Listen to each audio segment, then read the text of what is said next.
Yeah, I knew the book. There's three books in the Carla trilogy, and I'm old enough to remember the series when it first came around in the 70s. So I was very aware of who Mr. Smiley was, and yeah.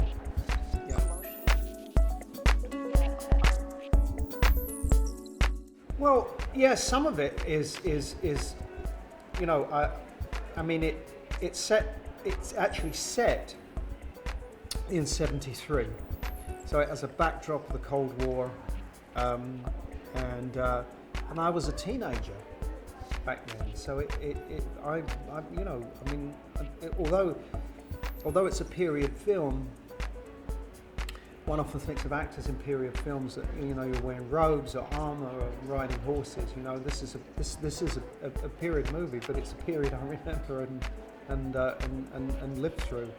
And of course, we had access to John le Carre, so we had the man himself, and they're great. You know, all said and done, the source material is. It's phenomenal. So.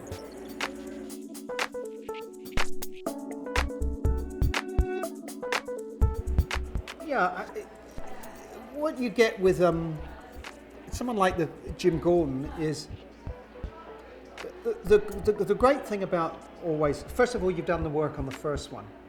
I mean, there's places you can go, you take it, but you've created the whole guy. You've created the guy. In the first one, and then when you come back, it's just sort of dusting off. It's like going to the. It's like wearing a T-shirt all summer, and then in the winter you go to the cupboard and you dust off the overcoat. You just put it back on, and you know, it's changed a little, but you know, and it still fits.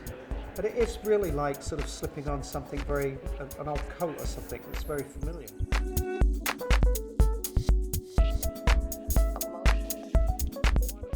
Yeah, it's a little indie coming out called Guns, Girls and Gambling. I play an impersonator, not a very good Elvis impersonator. Yeah, but that was wow. You know, it feels like old work now. You know, but I get to have that.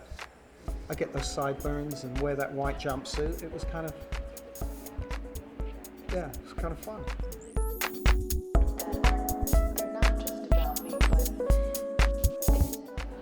Well, I've been doing it for 33 years, and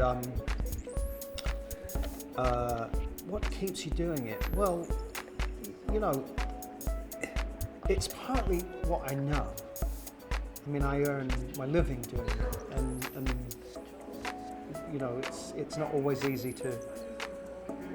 Can't always say, you know. I mean, there are people that kind of switch gears and decide they want to do something else. But I mean, it's sort of how I earn my living, and it can be, and it is a job.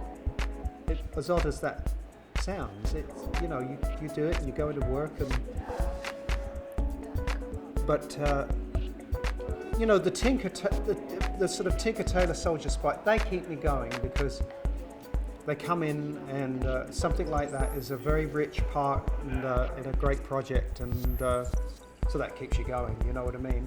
And you know, Chris Nolan, those, you know, you're working with the cream, as it were. I've been very fortunate in that way. You're welcome. Appreciate it. Yeah. Congrats. Thank you.